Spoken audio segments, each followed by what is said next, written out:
Selamat datang. Semoga kalian selalu dalam lindungan Tuhan Yang Maha Esa.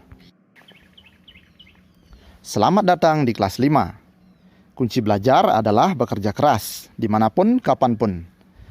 Jadi, walaupun kalian belajar jarak jauh, kalian akan tetap belajar dengan sempurna, asalkan kalian bekerja keras. Hari ini kita akan belajar pelajaran tema 1, organ gerak hewan dan manusia. Untuk subtema 1, organ gerak hewan, pada pelajaran yang pertama. Kunci sukses ada pada diri kalian sendiri. Dimanapun kalian belajar, asalkan punya kemauan, kalian akan bisa belajar dengan baik. Berikut adalah materi yang akan kita pelajari hari ini. Yang pertama, perkenalan. Jadi sebelum belajar nanti kita berkenalan dulu. Kemudian ada pendahuluan. Semoga ini menjadi awal yang sempurna bagi kita untuk belajar di kelas 5. Kemudian materinya di pelajaran yang ketiga, organ gerak manusia dan hewan. Nanti akan dilakukan melalui audiobook dan beberapa latihan. Kemudian yang terakhir, materinya adalah evaluasi. Nanti akan dilakukan melalui games. Tentunya gamesnya sangat menarik. Kita mulai dengan perkenalan. Jadi, ini adalah Pak Edu, karakter kartun yang akan menemani kalian belajar di kelas 5. Pastinya kalian akan belajar dengan gembira bersama beliau. Sekarang kita akan masuk ke materi yang kedua, pendahuluan. Tujuan pembelajaran ada 4. Yang pertama, dengan membaca teks tentang organ gerak hewan dan manusia, siswa dapat menyebutkan alat gerak hewan dan manusia secara benar. Nomor 2, dengan kegiatan membaca, siswa dapat menentukan ide pokok setiap paragraf dalam bacaan secara tepat. Nomor 3, dengan menulis, siswa dapat mengembangkan ide pokok menjadi sebuah paragraf secara runtut. Yang terakhir nomor 4, dengan berdiskusi, siswa dapat menyebutkan pengertian, fungsi, dan cara menentukan ide pokok bacaan secara percaya diri.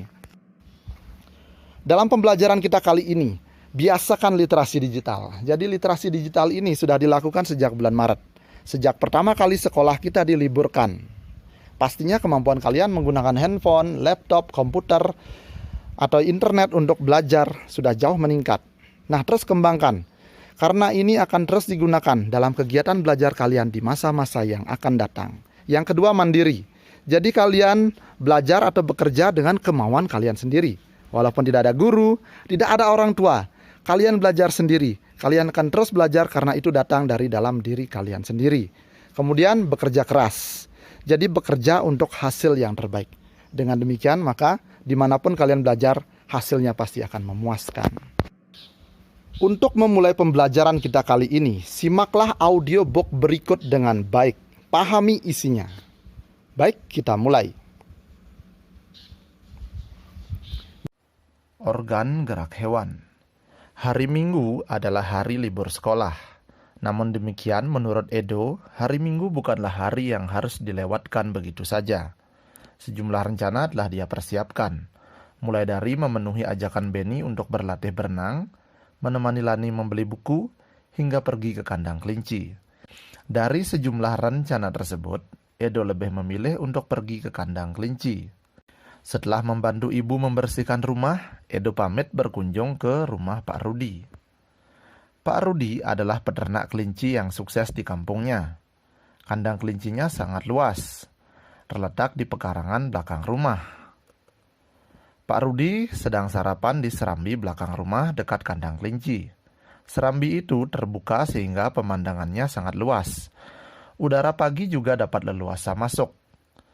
Selesai sarapan, Pak Rudi mengajak Edo melihat-lihat kandang kelinci. Edo senang sekali. Dia melihat kelinci meloncat-loncat saling berkejar-kejaran. "Kamu terlihat senang sekali, Edo," kata Pak Rudi. "Benar, Pak Rudi. Saya senang memperhatikan kelinci-kelinci yang lincah meloncat ke sana kemari," jawab Edo. "Memang demikian, Edo. Kelinci dapat meloncat-loncat dan berlari seperti tidak pernah lelah karena memiliki organ gerak yang kuat," kata Pak Rudi. "Pak, lucu ya. Kelinci-kelinci itu bulunya tebal dan gerak-geriknya lincah. Kenapa kelinci bisa meloncat dan berlari dengan lincah seperti itu ya?" tanya Edo. "Benar, kelinci dapat bergerak lincah karena didukung oleh organ-organ geraknya. Pada dasarnya, Organ gerak kelinci serta hewan lainnya hampir sama dengan organ gerak manusia, jawab Pak Rudi. Nah, tanpa organ gerak, kita tidak bisa melakukan kegiatan apapun. Jadi kalian sudah memahami audiobook tadi dengan baik. Nah, sekarang kalian memiliki pemahaman tentang organ gerak hewan. Nantinya kalian juga akan memiliki bayangan tentang organ gerak manusia. Itulah yang akan kita bahas pada pembelajaran kali ini. Kita menuju ke topik yang kedua. Organ gerak manusia dan hewan.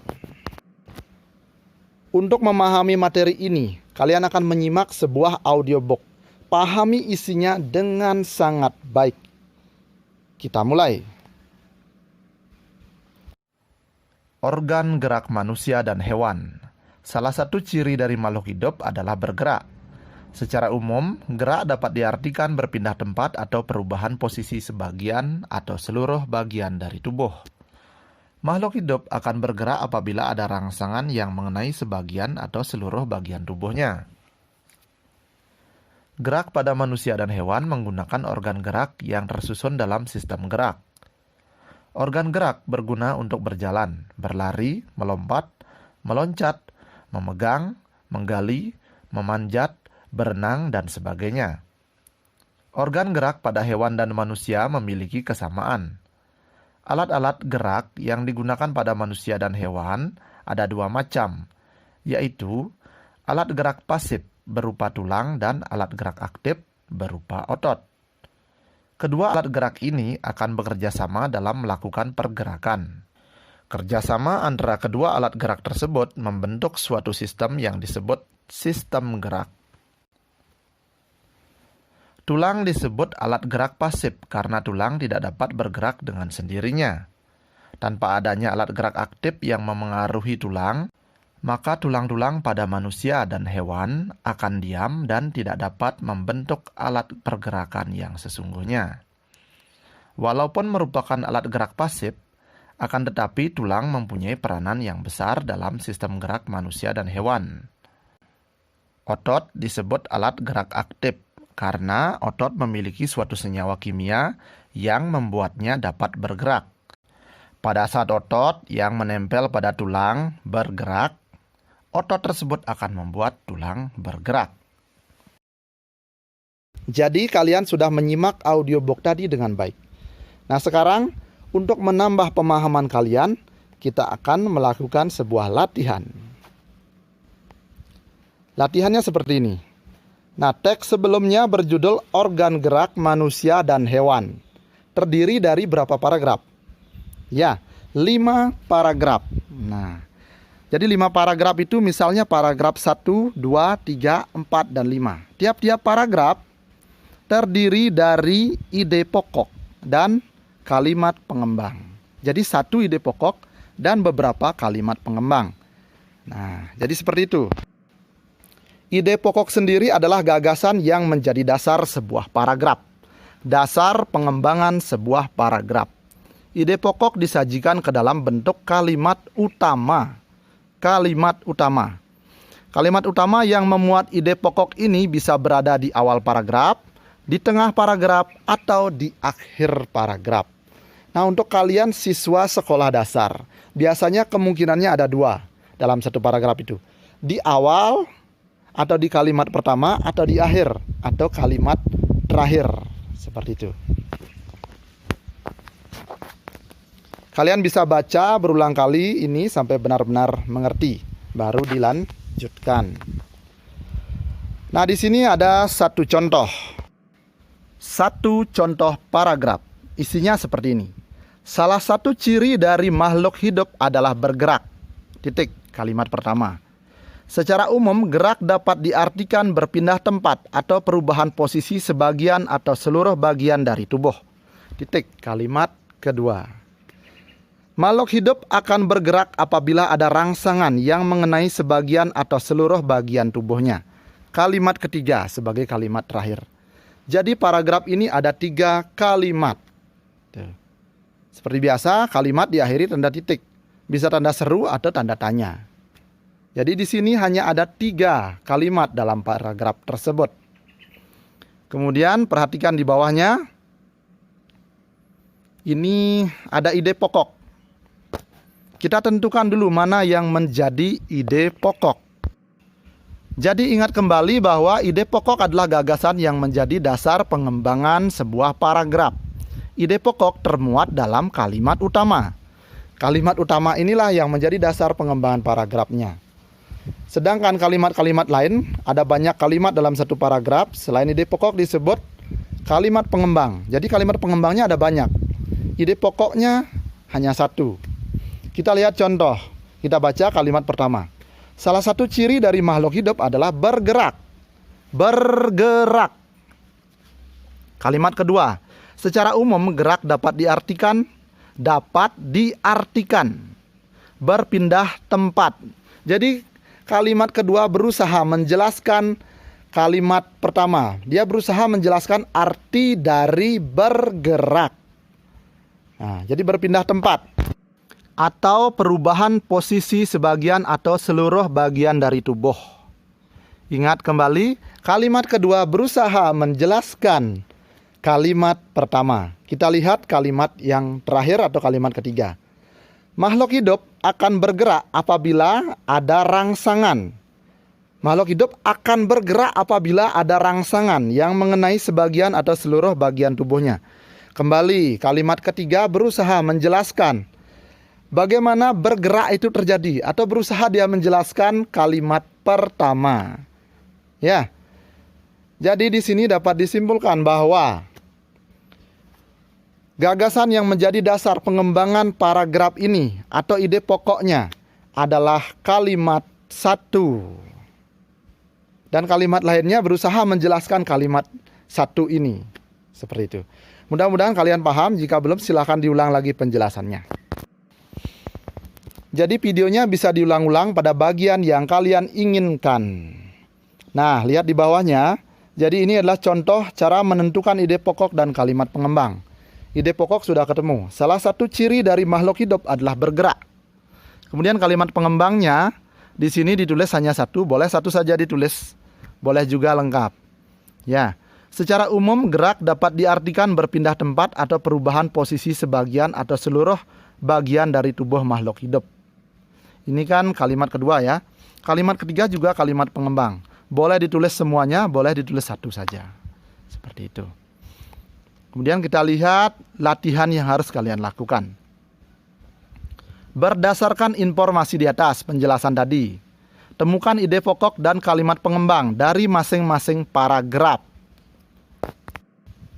Untuk paragraf 1 kan sudah selesai dijelaskan tadi. Jadi karena paragrafnya ada 5, ya teks sebelumnya, maka kalian harus menentukan ide pokok dan kalimat pengembang dari paragraf 2, 3, 4, dan 5. Ya, untuk kalimat pengembang cukup ditulis 1 saja, supaya tidak lama kalian bekerja. Nah, ide pokok pasti 1. Ya, untuk anak SD, seperti Bapak jelaskan tadi, kemungkinannya biasanya di awal atau di akhir. Belum diajarkan di tengah, nanti untuk di tengah dipelajari di SMP atau SMA. Seperti itu. Kerjakan tugas ini sebaik mungkin. Video bisa kalian pause atau jeda sejenak. Ketika kalian selesai videonya bisa dilanjutkan kembali. Nah, sekarang kita menuju ke latihan yang kedua. Ayo menulis. Nah, tadi kan sudah belajar menentukan ide pokok dan kalimat pengembang. Itu kan paragrafnya sudah ada. Kalian tinggal pilih kalimat mana yang jadi ide pokok, kalimat mana saja yang kalian pilih jadi kalimat pengembang. Nah, sekarang tugasnya berbeda. Kalian menulis paragraf sendiri sesuai ide pokok yang diberikan. Jadi diberikan ide pokok, kalian disuruh mengembangkan, disuruh menambah-nambah kalimat pengembangnya. Ide pokok bisa ditaruh di awal, bisa juga ditaruh di akhir. Terserah keinginan kalian. Oke. Jadi ide pokoknya ditambah-tambahi kalimat pengembang terus sampai menjadi 1 paragraf utuh. Seperti itu. Nah, sekarang lihat contohnya di samping. Ide pokok, organ gerak terdiri atas 2 macam. Nah, ini akan kita kembangkan menjadi sebuah paragraf utuh. Kita tulis sendiri, kita karang dengan kata-kata sendiri. Tapi harus nyambung atau padu. Seperti itu, harus runtut. Nah, setelah dikembangkan menjadi paragraf, bunyinya seperti ini. Organ gerak terdiri atas dua macam. Yang pertama adalah organ gerak aktif, yaitu otot. Dan yang kedua, organ gerak pasif, yaitu tulang. Kerjasama antara otot dan tulang menciptakan gerakan. Nah, seperti terlihat, ya. Ide pokoknya organ gerak terdiri atas dua macam ditaruh di kalimat satu atau di awal paragraf. Mungkin kalian masih bingung. Nah, Bapak sediakan pembahasan berikut ini. Nah, ini adalah paragrafnya yang sudah jadi tadi. Kita lihat sekarang. Nah, itu kalimat pertamanya disebut ide pokok. Organ gerak terdiri atas dua macam. Itu adalah ide pokok. Kita lanjutkan. Bagaimana dengan kalimat-kalimat lainnya? Di sini ada 1, 2, 3, 4 kalimat. Nah, kalimat kedua. Kalimat kedua yang ditandai merah. Yang pertama adalah organ gerak aktif, yaitu otot. Itu adalah kalimat pengembang pertama. Kita lanjut. Dan yang kedua organ gerak pasif, yaitu tulang. Itu adalah kalimat pengembang kedua. Kemudian lanjut lagi. Kerjasama antara otot dan tulang menciptakan gerakan. Itu adalah kalimat pengembang yang ketiga atau terakhir. Jadi tugas kalian kali ini hanya membuat atau mengarang kalimat-kalimat pengembangnya saja. Tuh, jadi kalian buat dengan kata-kata sendiri. Dengan syarat kalimat pengembang itu harus nyambung atau padu dengan ide pokok. Ya, seperti itu. Untuk contoh kali ini, ide pokok ditaruh di awal atau di kalimat satu. Kalian bisa juga taruh di kalimat terakhir. Ya, sesuai keinginan kalian. Yang penting padu itu paragrafnya, nyambung isinya. Oke, kita lihat yang sudah jadi kembali. Nah, jadi ada hal penting yang harus kalian perhatikan di sini. Perhatikan baik-baik. Perhatikan tanda panah tersebut. Ingat kembali bahwa untuk membuat paragraf, jadi baris pertamanya itu harus ditulis agak ke tengah. Ya, seperti itu. Seperti contoh itu, organ gerak itu ditulis agak ke tengah dia. Beda dengan baris di bawahnya. Ya. Kemudian bagaimana dengan baris yang lain? Baris 2, 3, dan 4 itu. Kita lihat. Jadi itu lurus dengan pinggiran buku atau garis pinggir buku itu. Di buku tulis kalian ada garisnya itu ya. Normal dia. Hanya baris pertama saja yang ditulis agak ke tengah, menandakan dia adalah satu paragraf. Jadi mudah dibedakan antara paragraf 1, 2, 3, dan seterusnya. Seperti itu. Sekarang kita lihat cara membuat tugas kalian agar rapi. Nah, jadi dibuat kotak-kotak seperti ini. Masalah bentuk itu masalah seni kalian, bisa bagaimana saja, yang penting indah menurut kalian, seperti itu. Jadi buat dulu ide pokoknya apa di kotak itu, kan dikasih nanti, diberikan kalian ide pokoknya. Kemudian kalian kembangkan dia di kotak berikutnya yang warna putih. Ya, setelah dikembangkan jadi itu tanda panahnya. Jadi seperti itu paragrafnya. Nah, paragrafnya ingat, baris pertama agak ke tengah. Ya. Kita lihat tugas kalian. Kegiatan. Kembangkan ide-ide pokok berikut menjadi sebuah paragraf. Jadi di sini ada 3 ide pokok. Ya, ide pokok pertama itu sudah dibuat tadi paragrafnya. Jadi itu bisa dipakai kembali. Jadi kalian tidak usah buat paragraf 1. Bisa juga kalian buat. Kalian ingin beda, silahkan. Jadi tugas kalian lebih ringan, tinggal buat lagi 2 paragraf. Ide pokok kedua dan ide pokok ketiga. Bisa dimengerti ya? Silakan putar ulang kalau kalian belum paham ya. Kerjakan tugas ini sebaik mungkin. Di pause dulu videonya, dijeda sejenak. Setelah selesai, setelah yakin bagus, ingat bekerja keras ya untuk hasil yang terbaik, baru videonya dilanjutkan. Bapak lanjutkan ke latihan ketiga. Ayo berdiskusi. Oke, jadi tugasnya seperti ini. Kamu sudah berhasil menentukan ide pokok dari masing-masing paragraf bacaan organ gerak manusia dan hewan di atas. Sekarang coba diskusikan dengan temanmu. tentang ide pokok suatu bacaan. Jadi diskusikan tentang hal-hal berikut. Karena ini adalah kegiatan diskusi dan kalian tidak bebas keluar rumah ya, sesuai aturan yang diberikan. Jadi kalian bisa lakukan diskusi ini bersama orang tua di rumah atau bisa juga bersama teman melalui aplikasi pesan singkat seperti WhatsApp atau Telegram. Kalian chat temannya, tanya, diskusi di sana ya. Bisa juga video conference seperti itu. Kalian bisa berdiskusi bersama teman atau orang tua kalian di rumah ya. Kita lihat tugasnya. Oh, kalau begini tugasnya lebih sederhana. Kenapa? Karena ini sesuai dengan keinginan, sesuai dengan pemahaman kalian sendiri. Contoh nomor 1, pengertian ide pokok bacaan. Itu disuruh kalian mendiskusikan lalu menjelaskan di tempat kosong itu sesuai dengan pemahaman kalian dari belajar hari ini. Mau panjang, mau pendek, mau sederhana pekerjaan kalian, yang penting kalian yakin dengan tugas kalian tersebut. Ya, jadi ini sesuai pemahaman kalian. Kita lihat nomor 2, fungsi ide pokok bacaan. Diskusikan dengan teman atau orang tua, tulis sesuai pemahaman kalian. Nomor 3 juga sama, cara menentukan ide pokok bacaan. Ya, tadi kan sudah dijelaskan, kalian juga sudah berlatih, ya, itu dijelaskan, sudah 2 kali berlatih, sudah bisa dijelaskan dengan tulisan. Kemudian terakhir, simpulkan. Nah, dari diskusi ini apa yang dapat kalian simpulkan? Jadi ide pokok itu ini, ya, fungsinya ini, cara menentukannya secara sederhana seperti ini. Mudah-mudahan bisa dipahami. Kalian bisa putar ulang videonya di sebagian sini. Kalian jeda sejenak atau pause sampai tugas ini selesai, kerjakan dengan baik, baru videonya dilanjutkan. Kita menuju ke topik yang terakhir, evaluasi. Nah, untuk kegiatan evaluasi ini akan dilakukan lewat game online. Jadi caranya, jadi kalian bisa pakai HP Android kalian ya, kalau kalian belajar lewat Android, kalian temukan di Play Store, Edu Peduli, belajar cepat siswa SD, kalian temukan. Nah, di sana gamenya tersedia, cari kelas 5, tema 1, subtema 1, pelajaran yang pertama, bagian bawah, ada gamenya. Kerjakan dengan baik, gamenya sangat menarik, jadi silahkan dikerjakan. Nah, ini untuk menutup pelajaran ya. Jadi Bapak kasih tambahan sedikit. Ini 5 kunci belajar jarak jauh. Yang pertama mandiri. Kemudian fokus. Jadi kalian mandiri bekerja sesuai keinginan kalian sendiri. Dari kemauan kalian sendiri kalian belajar. Kemudian fokus ya, bekerja dengan fokus sekali, penuh perhatian.